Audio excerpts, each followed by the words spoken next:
Bom dia, amada igreja, mais uma videoaula, amém? Nós hoje vamos dar continuidade ao estudo do livro de Gênesis. Hoje nós vamos estudar o capítulo 46. Na aula passada eu encerrei falando da estranha providência de Deus, e eu fiz um paralelo entre o filho de Jacó, que estava morto e agora ele está vivo, mas que Jacó teve que esperar bastante tempo para entender essa providência estranha de Deus. E essa estranha providência de Deus, né, como eu nomeei, é que nós vamos estar estudando hoje. Então eu vou ler com os irmãos do verso 1 ao 7 do capítulo 46, mas nós vamos chegar até o verso 27 desse capítulo hoje, tá? Então, vamos orar antes de lermos o texto sagrado. Eu vou estar orando com os irmãos. Senhor Deus e Pai, nós te agradecemos por mais uma videoaula. Que cada família que estará assistindo essa aula, Senhor, possa ser abençoada como eu fui. Que o meditar desse texto, as palavras que eu estarei usando sejam agradáveis a Ti e sirva de alimento para a vida desses irmãos da igreja. Nós já te agradecemos, Senhor, pelos resultados e por tudo que vai ser dito e falado e estudado nesta manhã. No nome do Teu Filho amado, Senhor Jesus Cristo, que morreu por nós na cruz do Calvário. Amém. Verso 1 do capítulo 46, os irmãos podem acompanhar aí de casa. Diz assim: Israel partiu com tudo que lhe pertencia. Ao chegar a Berseba, ofereceu sacrifícios ao Deus de Isaque, seu pai. Verso 2. E Deus falou a Israel por meio de uma visão noturna: Jacó, Jacó. Eis-me aqui, respondeu ele. Eu sou o Deus de seu pai, disse ele. Não tenha medo de descer ao Egito, porque lá farei de você uma grande nação. Eu mesmo descerei ao Egito com você e certamente o trarei de volta. E a mão de José fechará seus olhos. Então Jacó partiu de Berseba. Os filhos de Israel levaram seu pai Jacó, seus filhos e as suas mulheres nas carruagens que o faraó tinha enviado. Também levaram os seus rebanhos e os bens que tinham adquirido em Canaã. Assim Jacó foi para o Egito com toda a sua descendência. Levou consigo para o Egito seus filhos, seus netos, suas filhas e suas netas, isto é, todos os seus descendentes. Essa providência, irmãos, é estranha. Por que eu digo que é estranha? Primeiro, irmãos, porque Deus precisa mostrar nas circunstâncias, na história do seu povo, na vivência, no cotidiano do seu povo, a sua fidelidade. Deus precisa ensinar isso a seu povo através desse cotidiano, das circunstâncias, a sua fidelidade ao seu povo. E a segunda coisa que é estranha, porque o seu povo, o povo de Deus, precisa ao longo do caminho, no decorrer dessas circunstâncias, aprender a fidelidade de Deus. E é por isso que eu chamo de estranha. E o texto de hoje, ele começa assim: Israel partiu. Se Jacó fosse os nossos jovens de hoje, eles estariam assim no Instagram: #fui, #partiu, Então, o texto começa dizendo: Israel partiu. De novo o texto se volta para quem? Para Israel. Lembram que na aula passada eu cheguei a comentar com os irmãos que toda vez que Deus vai falar com o homem, com o indivíduo, ele fala Jacó. Mas toda vez que Deus vai se referir à nação ou a um grande movimento, Deus fala Israel. E aqui, quando Deus fala Israel partiu, ele está falando da nação, não só de Jacó. Claro que é a pessoa de Jacó e dos seus filhos, seus netos, seus descendentes que está se movimentando, mas propriamente dita, Moisés está querendo mostrar para aquele povo que, olha, a nação de Israel está se movimentando. Não Jacó Mas a nação, esse grande movimento não é só da pessoa de Jacó, mas de toda aquela nação que vai se formar a partir de Jacó e seus descendentes, né? Então a gente vê que Deus está movimentando, fazendo essa nação andar, fazendo essa nação seguir. Jacó então, ou Israel, né, a nação, diz assim o verso 1, Israel partiu com tudo que lhe pertencia. Jacó não deixou nada. Jacó partiu com tudo. Aí, ao chegar a Berseba, ofereceu ali sacrifícios ao Deus de Isaac, seu pai. Provavelmente, e eu digo isso com base em que Jacó estava ali perto de Hebron, né? Em Hebron, exatamente. E porque foi um dos últimos lugares que a gente encontrou ele, né, localizado, e ele parte, ele sai de Hebron, onde ele estava localizado, que foi um dos últimos locais que nós temos ciência de que Jacó esteve, e ele parte de Hebron e vai ter com seu filho Jacó. E interessante agora, eu preciso falar, já que é uma aula bíblica, de escola bíblica, é que antes ele tinha saído com a intenção, essa nação, pelo menos na pessoa dos filhos, né, dos descendentes, tinham saído dali para procurar comida, para fugir da fome, né? Só que agora não, esse movimento todo é porque ele está indo para ver, ao encontro do filho. E agora a gente pode imaginar o coração desse Jacó, 22 anos, rever aquele filho que para ele estava morto. Imagina como estava a cabeça desse patriarca de Jacó, né? Desse pai. Berseba, como eu falei, é a fronteira da terra prometida, né? Apesar da terra ainda não ser deles, era como já se fosse, eles viviam ali nas fronteiras, né?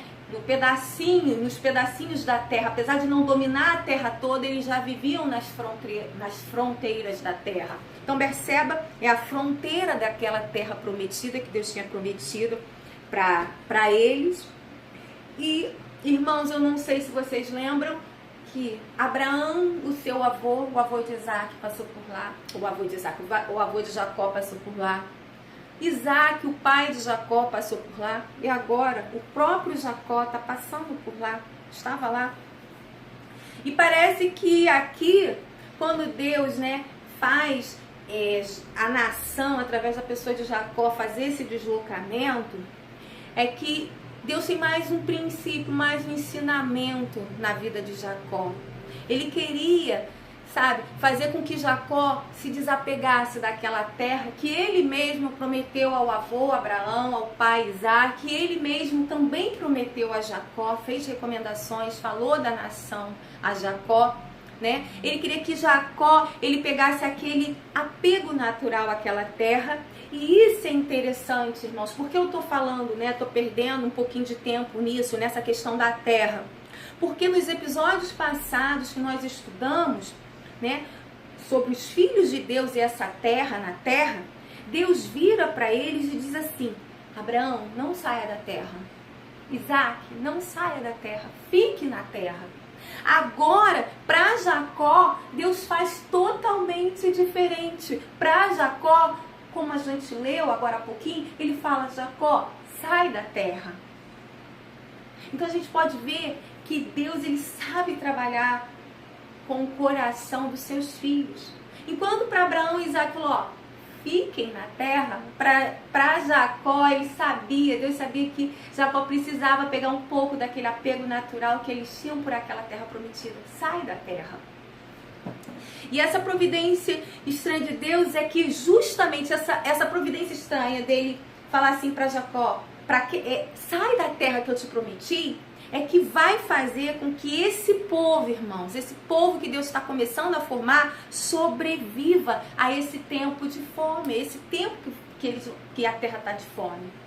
E não só isso, é por causa dessa providência estranha de Deus em mandar Jacó sair da terra que ele mesmo prometeu a Abraão e a Isaac, né, e que tinha dito para eles: fique na terra, é que esse povo mais tarde vai sair com uma grande fortuna de onde eles vão voltar.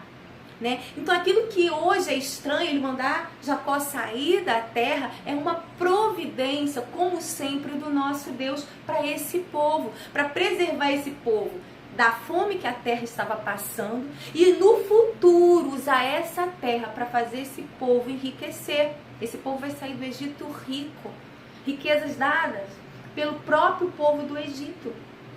Né? Então essa terra, a terra onde eles estavam, era a terra que o Senhor havia dado a Abraão, a Isaac e confirmada a Jacó. E se os irmãos também lembram, lá no capítulo 15, mais ou menos no verso 12 de Gênesis, eu vou estar lendo com os irmãos, a visão que hoje nós lemos que Deus dá a Jacó é a mesma visão que lá no capítulo 15, é muito parecida, Deus dá a Abraão, ao avô dele. E você vai ver que é uma visão, porque Jacó, ele está oferecendo sacrifício, né? Quando Deus aparece para ele e fala, Jacó, Jacó, e aí, né, desenrola a história que a gente vai chegar. Então, é a mesma visão, essa visão em que Deus chama Jacó e manda ele sair da terra, não ter medo, é a mesma visão, muito parecida, que Deus deu a Abraão, avisando a Abraão sobre o cativeiro do Egito, sobre esse tempo que ele levaria o seu povo, os seus descendentes, para uma terra estranha. Olha o que, se você quiser abrir a sua Bíblia, está em Gênesis 15, a partir do verso 12, que eu vou estar lendo com os irmãos. Diz assim: ao pôr do sol, Abraão foi tomado de um sono profundo. Nós já estudamos sobre isso, eu não vou falar mais sobre isso. E eis que vieram sobre ele trevas densas e apavorantes. Ele está num sono. Então o Senhor lhe disse, saiba, né? Deus está falando a Abraão, saiba que os seus descendentes serão estrangeiros numa terra que não lhes pertencerá.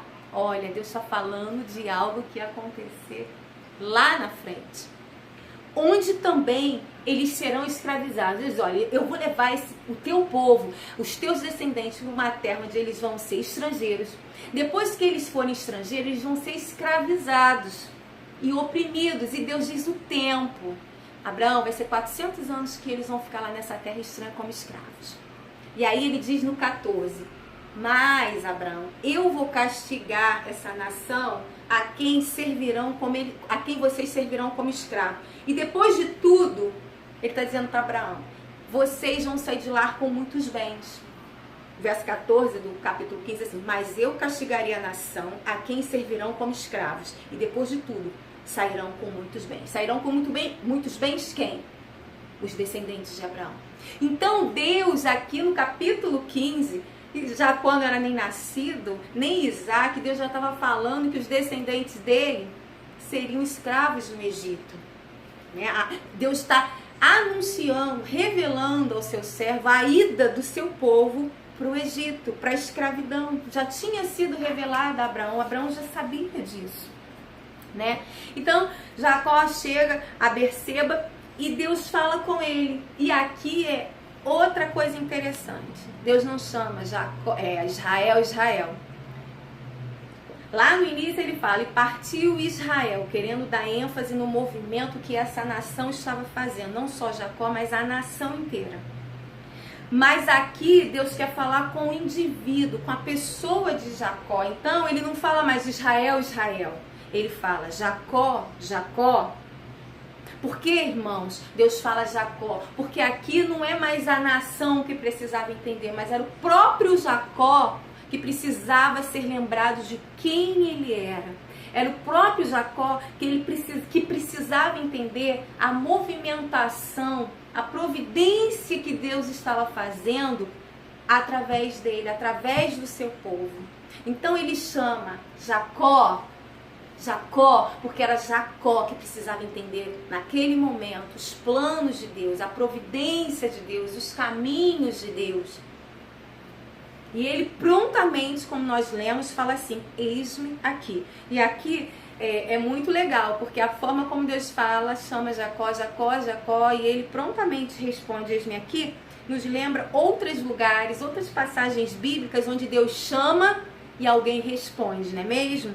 E o verso 3 diz assim, Deus falando a Jacó: eu sou Deus, o Deus de seu pai, disse ele. Aí ele toca naquilo que estava incomodando Jacó. Não tenha medo de descer ao Egito. Não fique com medo, Jacó, porque é lá que eu farei de você uma grande nação. Deus estava dizendo, ó, é lá no Egito que vai ser uma grande incubadora para esse povo crescer. Vai ser o grande útero que eu vou usar para essa nação crescer, como eu prometi ao seu avô Abraão. Então não tenha medo. E ele diz mais, ele só não diz, não fala assim, ó, não tenha medo, mas ele diz assim, eu mesmo descerei ao Egito com você. E eu mesmo te trarei de volta. E aí Deus revela algo interessante. Eu não sei se Deus poderia revelar isso aos crentes de hoje, tá, irmão? Ele fala assim, você vai morrer lá. Deus diz que vai levá-lo, que vai descer com ele e que vai trazer de volta. E Deus diz, mas você vai morrer lá. Se Deus falar isso para alguns crentes, acho que os crentes entram em desespero. E por que eu estou falando isso? Com base em quê, professora? Porque, irmãos, existia uma tradição judaica onde o filho mais velho é quem deveria fechar os olhos do pai na morte. E Deus diz mais, porque imagina, Jacó devia estar achando que quando ele morresse, quem ia fechar os olhos dele era quem? O filho mais velho, primogênito de Lia, que foi o primeiro filho, Rúben. Só que Deus diz, olha, não vai ser Rúben, vai ser o filho da amada, da Raquel, vai ser o filho que você esperou 22 anos para saber que ele estava vivo, vai ser José. Deus diz o nome de quem vai fechar os olhos daquele pai. Jacó sabia que não só veria José, mas que também teria a honra de ter seus olhos fechados por aquele filho querido. Ele diz assim,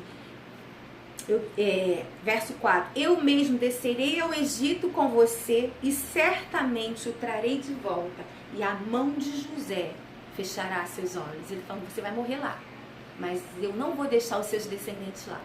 Assim como ele revelou a Abraão o cativeiro e revelou que o povo ia sair com riquezas, ele aqui revela a Jacó, você não vai voltar rápido, você vai ficar lá, você vai morrer, José vai fechar os seus olhos, mas não fique preocupado, porque eu prometi a terra e ela vai ser de vocês, eu vou tirar vocês.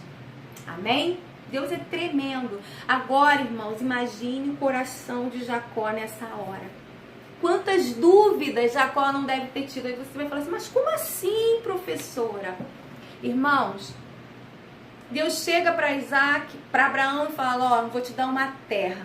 Abraão fica na terra, compra um campo, ele comprou, né, a capela para enterrar Sara, lá na fronteirinha, na beirinha da terra prometida, comprou um pedaço daquela terra que Deus tinha prometido a ele, mas que não era dele. Isaac, Deus fala, fica na terra, você não vai descer para o Egito na época da fome, você fica e eu vou te fazer próspero aqui na terra. E fez.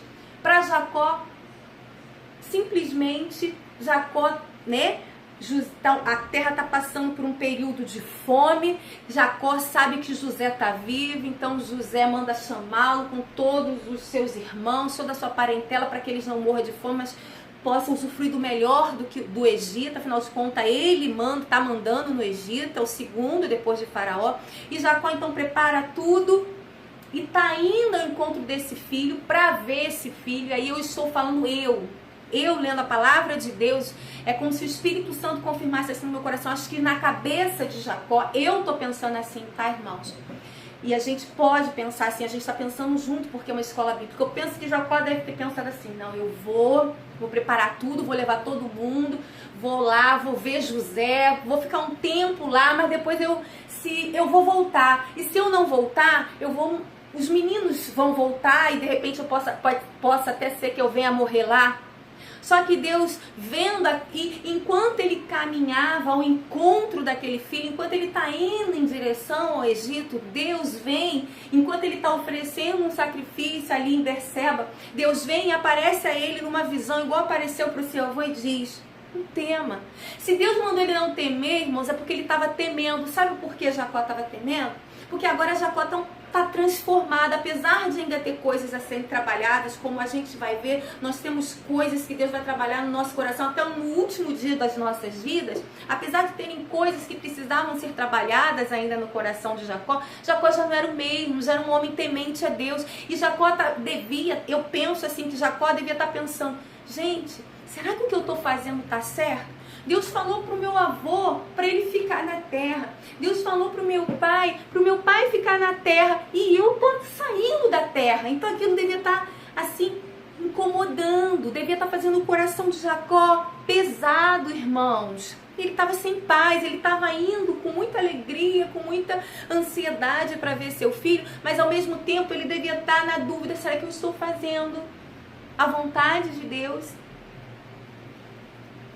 Vou ou não vou? Vou, vejo José e volto. Vou, mas dou ordem para que se acontecer alguma coisa comigo na viagem ou no caminho ou chegando lá, os meus filhos voltem. Vou, será que eu tenho que ir mesmo? Será que eu estou fazendo o que é certo? Estou pensando só em mim? Aquele homem que só pensava nele agora está pensando se ele está mesmo fazendo aquilo que Deus quer?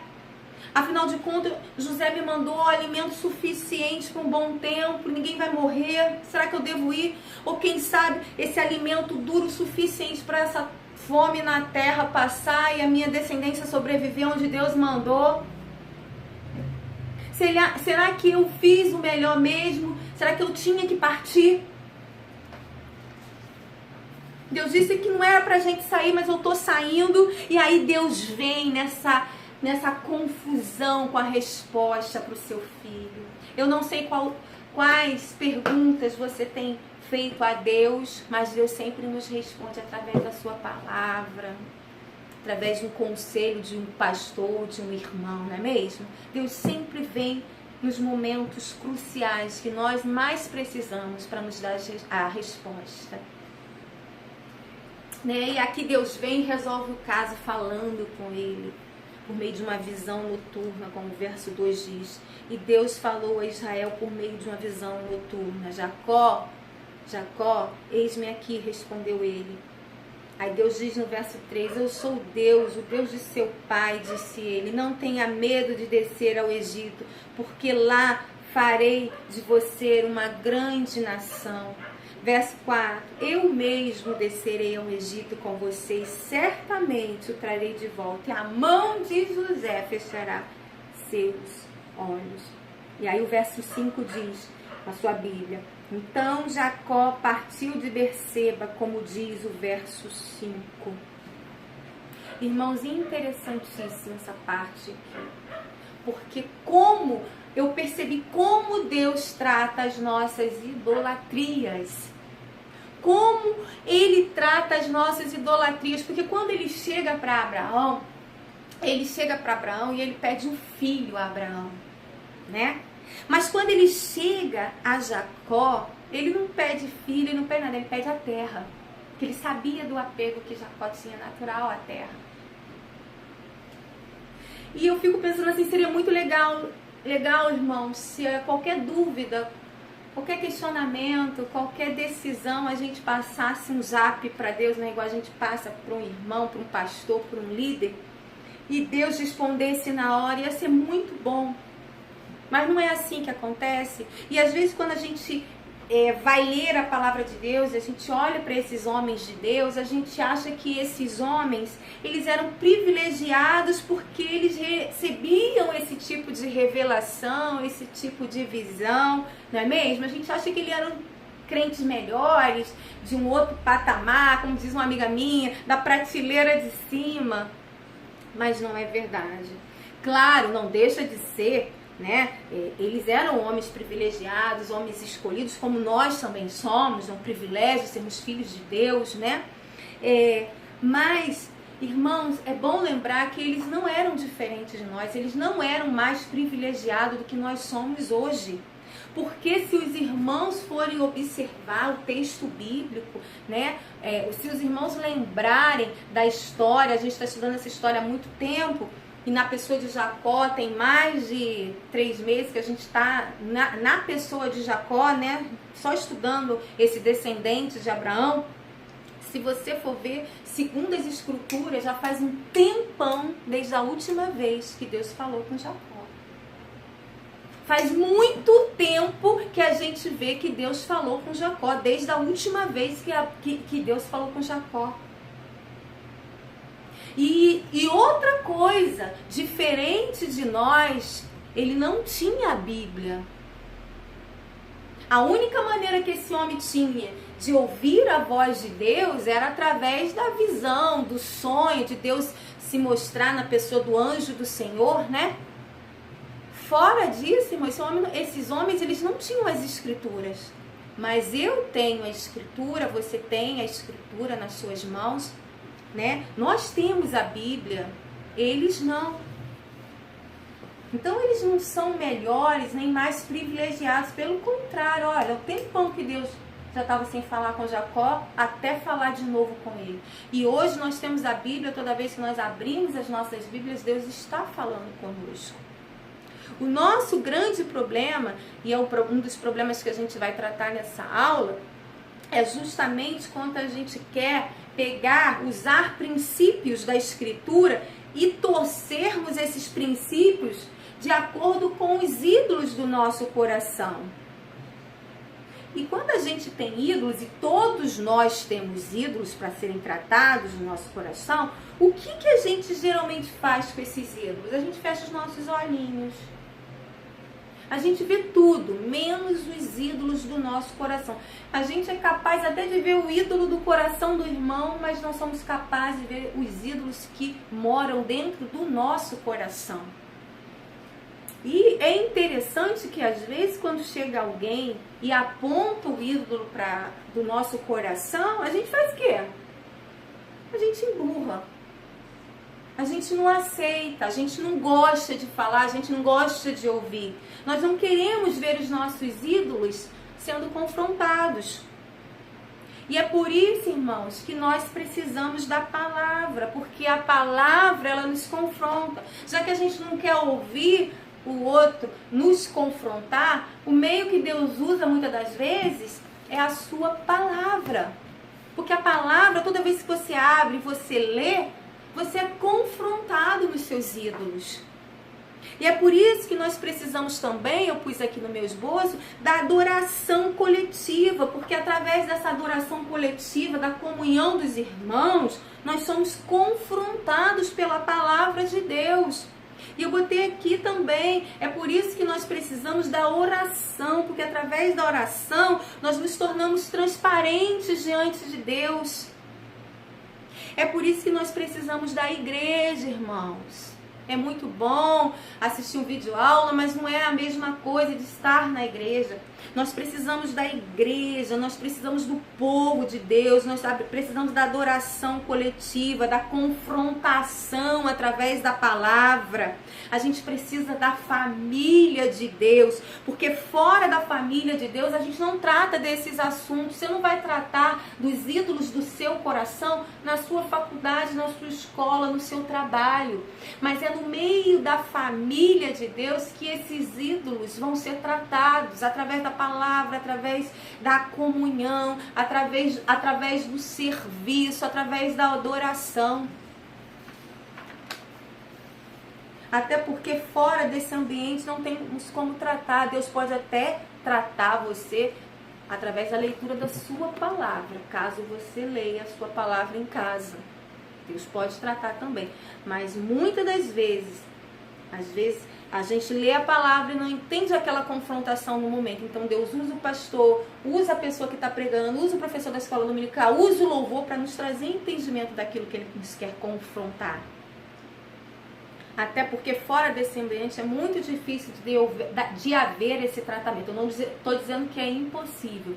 Mas geralmente tem um ditado que diz assim, a minha mãe sempre falava isso, muita gente fala isso, roupa suja se lava em casa. E no caso do crente é na igreja. Porque nós somos família. E como família nós temos que nos tratar, nos confrontar. E saiba, irmãos, que vai ter dias que você vai sair de lá emburrado com o pastor, porque o pastor estudou um texto bíblico, estudou uma passagem bíblica e ele falou sobre um princípio bíblico e esse princípio bíblico atacou o ídolo do seu coração e você vai sair emburrado com o pastor. Você vai sair chateado com o professor. Você vai sair emburrado com o ministro de louvor que antes de te conduzir em louvor e adoração, de repente usa um versículo bíblico que confrontou um ídolo seu. Né? Aí você passa a semana emburrada com o pastor, com o professor, com o líder, porque você não quer ser confrontado. Mas tem irmãos que até saem emburrado com o pastor, tudo bem, é o pastor, sabe como é que é, eu vou relevar. Ainda é perdoável, porque é o pastor.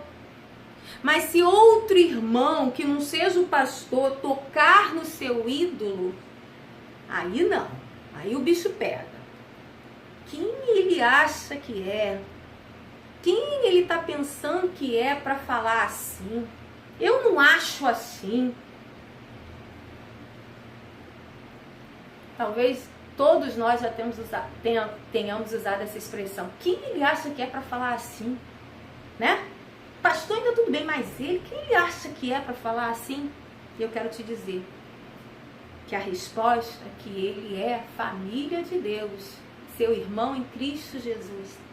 E que diferente da Igreja Católica, que o sacerdócio real estava preso ao clero, a Igreja Protestante, todos nós somos sacerdotes reais, nação santa, povo de propriedade exclusiva de Deus, ou seja, família de Deus, e é na família que confronta os nossos erros, as nossas falhas. Então, quem é o irmão? O irmão é o instrumento que Deus está usando para confrontar os nossos ídolos, seja o pastor, seja o líder, seja o professor, seja o obreiro, seja o diácono, seja o presbítero. Amém?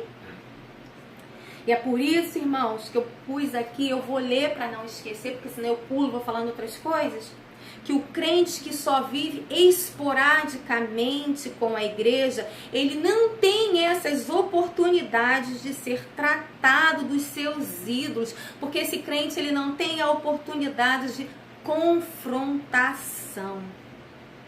É por isso que quando não há uma intimidade no povo, com o povo de Deus, nós é que saímos perdendo. Então o crente que não tem intimidade com o povo de Deus, não é o pastor, não é a igreja, não é a liderança dos trabalhos que saem perdendo, mas é o próprio crente que deixa de ser confrontado, que deixa de ser lapidado, que deixa de ser santificado, que deixa de crescer. E aí nós queremos a resposta de Deus, mas a resposta não vem porque a gente não é confrontado. Deus, faço isso ou faço aquilo? Quando na verdade o que Deus quer é que você haja por princípios da palavra. Porque nem sempre Ele quer usar de outros meios para nos responder, como foi o caso de Jacó. Ele apareceu numa visão. Então o que Deus quer é que a sua igreja aprenda a agir de acordo com os seus princípios. E os princípios de Deus estão aonde, professora? Na palavra de Deus, na Bíblia.